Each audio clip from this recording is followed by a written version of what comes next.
It started with the problem on malnutrition, which Tagbac Elementary School was able to correct.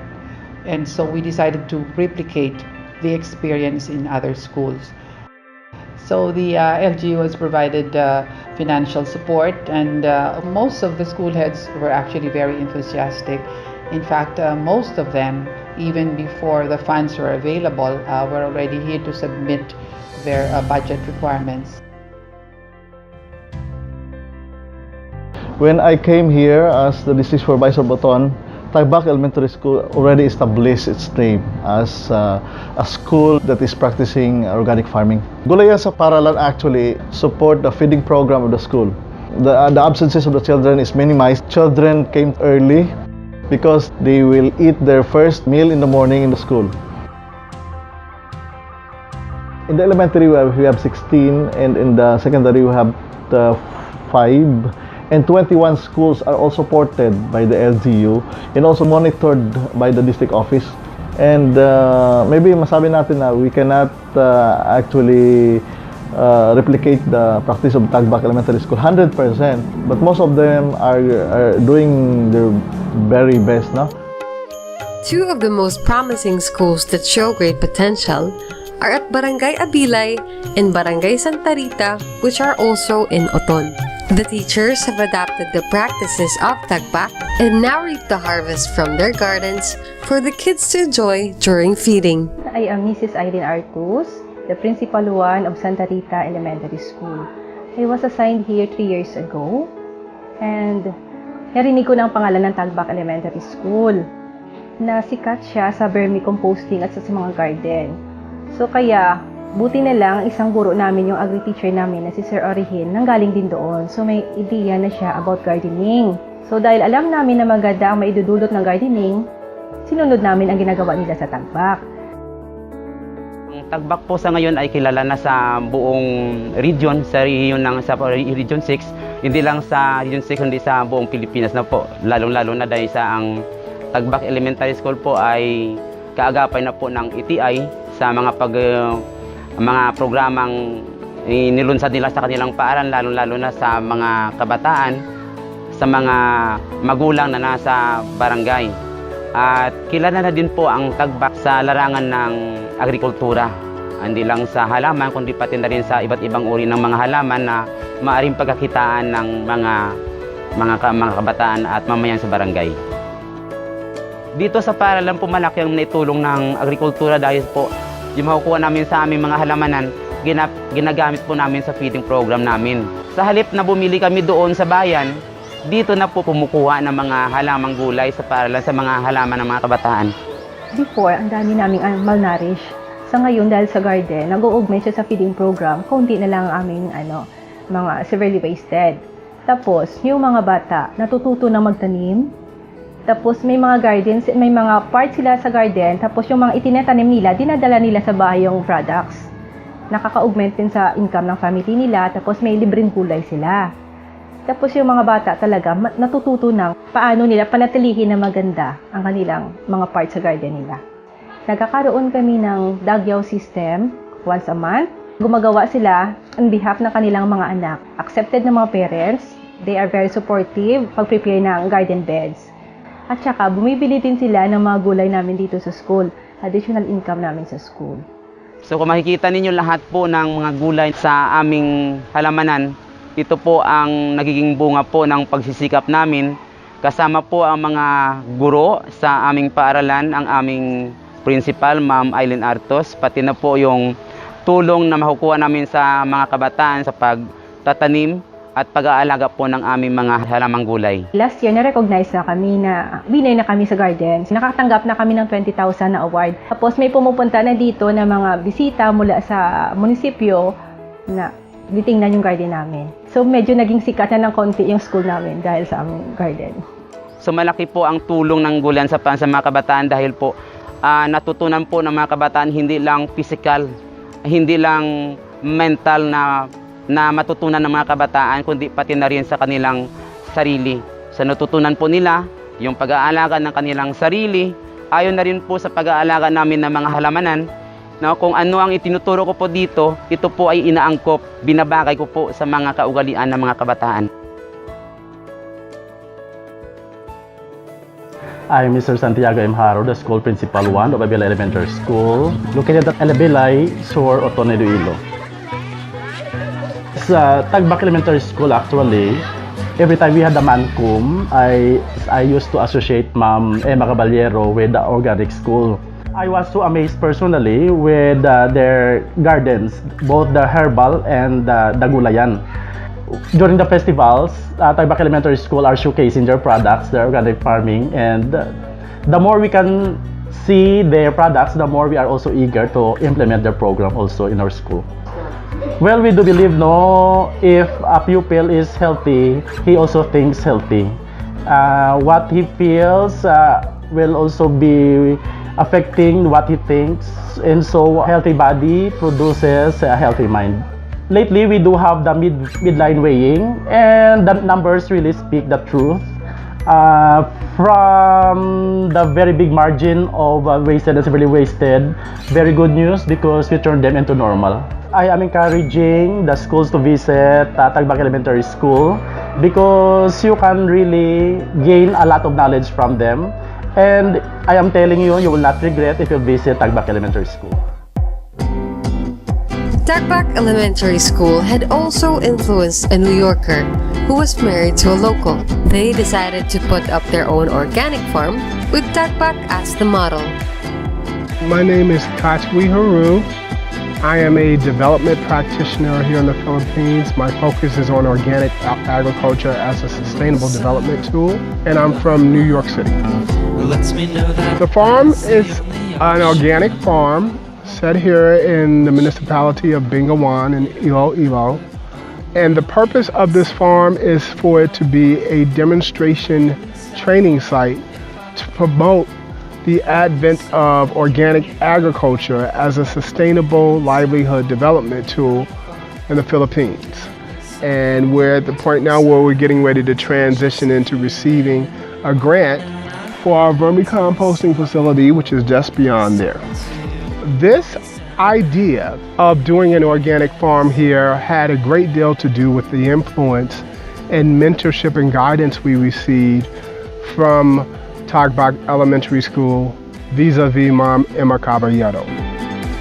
Quite frankly, a lot of the things we have here have come from Tagbac, and we've tried to take what we've learned there and extend it in a bigger way to help other communities. Ako si Biner Villanueva. Napunta ako sa farming dahil na rin sa aking kapatid na na-impluwensyahan ni Ma'am Emma Caballero. Dati akong seaman, pero hindi ako sinuwerte sa seaman. Nakita ko ang potential sa pagtatanim ng organic. Bali, meron kami ditong iba't ibang klase ng uri ng herbal medicinal plant, gaya ng tarragon, Thai basil, sweet basil, and peppermint, oregano, rosel. Itong lahat ng ito ay galing kay Ma'am Emma. Bali, binigyan lang kami ng tigigisang gadapat. Then kami na nagpadami dito sa Binggawan. When I first moved to the Philippines, one of the biggest issues for me is getting healthy produce, healthy food. And when I went to Tagbac, I was quite frankly blown away by the experience there because I saw children doing simple farming practices using organic agriculture. And at the time I visited, I wasn't alone. I brought my family, and my mother happened to be visiting from New York City. My family is involved and owns a restaurant in New York City, and we also have in a community center, which is a not-for-profit, federally sanctioned community center. And my mom was so very impressed that she extended an invitation to Emma and the children to visit New York. We've been fortunate enough where we have received some level of support from the United States Embassy in terms of granting visas.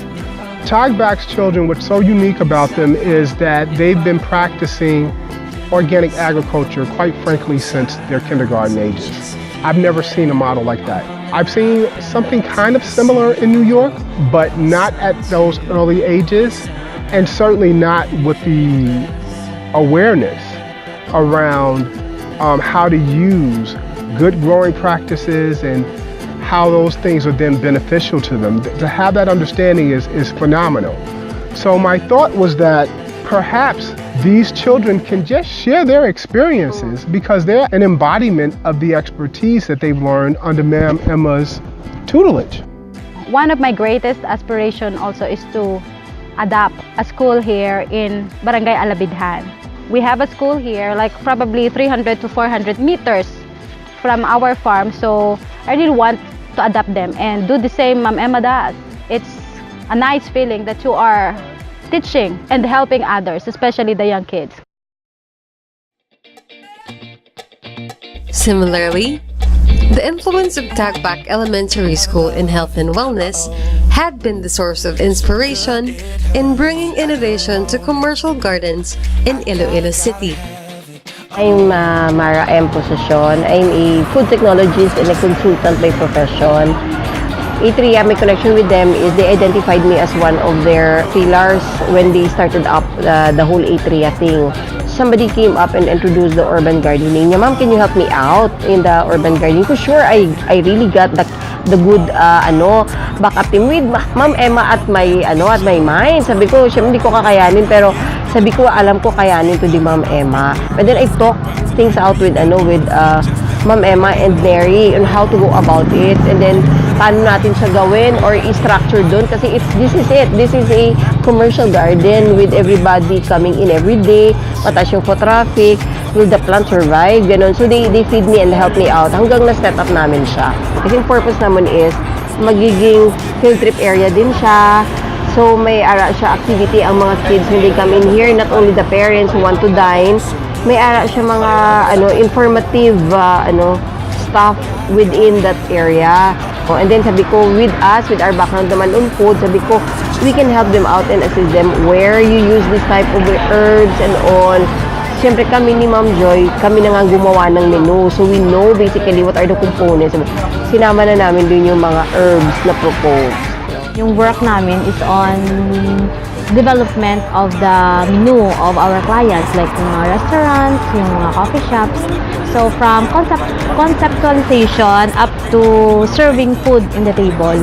Yung number one na kinukonsider namin is yung availability ng raw materials. Unlike before na normally yung food is more on fast food thing lang. So now, the people are more educated and then they wanted to have this food na talagang healthy siya, tsaka fresh. So as much as possible, fresh from your garden, fresh from the farm. So yung ginagawa namin yung Mara is sourcing out very good suppliers and yung mga farmers na, and then yung produce nila, yun yung incorporate namin sa aming mga yung sa mga menu na dinidevelop namin for the clients. Actually, they tried also applying this concept to other Ayala malls. I think they've started it also in some malls. Pero yung iba, not that's doable kasi wala silang vacant space. Just like talagang na-segregate mo siya. Oo. But they are starting to penetrate. Ito yung naging model nila for the urban gardening. Si Iloilo A3 yung naging first nila. Because farmer owners and organic enthusiasts continue to seek assistance from Tagbac, they hire parents like Neri through Ma'am Emma in putting up their own farms and gardens. Hindi kita sufficient kid ang panguma sa pangabuhi naman, sakto naman sa konsumo. Puti ko may sideline nga obra, makakwarta kag mayo man ang silduhanay. Pang-hire sila sa amon, bale sa garden. Ang una to sa Hero Farm sa Binggawan. Pagkatapos sa Rimnant, Gimara sa Sibunag. Kagi sa Subo nga sa Ili Sustituido nga farm sa may Nueva Valencia. Kag sa may Atria, hanggang pasalamat iguan nila sila sa mga teacher dire nga tungod sa ilaman, naka-ubra-ubra man ko Tagbac also seeks the help of parents in maintaining their vermi facilities, and in return, they receive a share of vermicast and vermiworms for selling. Vermicompost ang mga pinaka business sa atong mga pagkaon mula kay may mga tanom way man spray tapos kagang mga kanel lago minabakal man ito ko blended ang kilo tiro dako mga bulig na ako ay mo ko childo dire may kan ako may share na ko sila Sige ko mabulig po. Ang na-harvest naman namin to, mga 26 kilos, tayo 100. Di karon may mga order pa gani, mga 200 kilos ng order, amo gina-preparahan ko na kay ginawa ko makabulig ba naman sa mga pamilya ato ba. Ma'am Emma Caballero, the woman behind the success of this endeavor, has nothing but joy and gratefulness to show for how far the school has reached. Tagbac Elementary School has been known in this advocacy, organic farming, alternative medicine, and healthy lifestyle. There's so many who come here and would like to learn what are our practices, especially in growing herbal medicines and food that we prepare here, like soya dishes and mostly the herb juices. Our teachers are very inspired because we were known, and our students were very happy, especially when we have visitors, because they earn money. They sell herbs, they sell vermicompost, vermiworms, and we collect 50 pesos per head in our visitors because we are serving them herb juices and snacks. The school has participated in many other competitions since Ma'am Emma took the lead. They've won the cleanest and greenest school from 2007 to 2008 and is now in the municipality's Hall of Fame. TES continues to empower its students by joining other competitions and use the prize money they win to augment school needs and rehabilitate their gardens. It is a very great experience at our children, and dito ay joining different activities, especially in relation with our home economic subject. Through this experience, we apply what we learn in our school. We join the Department of Agriculture cooking contest. Our competitors are the different colleges in the Iloilo region. Nami itan-awon because the focus of our spectators, sa mga audience, is in our children. Sabi nila, ay makaya ng mga bata na makagawa ng isang recipe out of soya beans. Makaluto ayan sila and maka-plating ayan sila, sabi nila. So, without our expectation, we won second place. After nga nakadaog sila sa to, naging kontra nila ang mga colleges. There is a school daw naging aggressive sila sa pagbulig sa HE, sa pagluto, aggressive sila nga suguon. Then kung anytime may visitors, hindi mo na sila pagtawgon. Kundi sila na mismo makatuto, mama buli kami obra, mama ano pa obrahon. Through this experience, na-develop sa ila ang self-confidence, ang pagka may discipline sa ila self, may ara silang trust sa iyang self, kag daw na ano lang self nila nga they can, kag they make a difference among the others. Tagbac has received many donations and support because of its advocacy. They receive farm inputs from government and non-government organizations and have also received financial assistance from the Agricultural Training Institute. With the fund support, Tagbac was able to build their vermi facility that has become the main source of income. Various donors also gave farm inputs for the greenhouse and gardens, where they grow organic vegetables and herbs. Because of this, Tagbac has turned into one of the best models of organic agriculture and agri-ecotourism in the region. It is one of the most visited ATI-accredited learning sites where farmers, extension workers, and herb enthusiasts come together to learn their best practices. With the extra income the school generates, they were able to waive the children's miscellaneous fees and even provide free lunch to the teachers.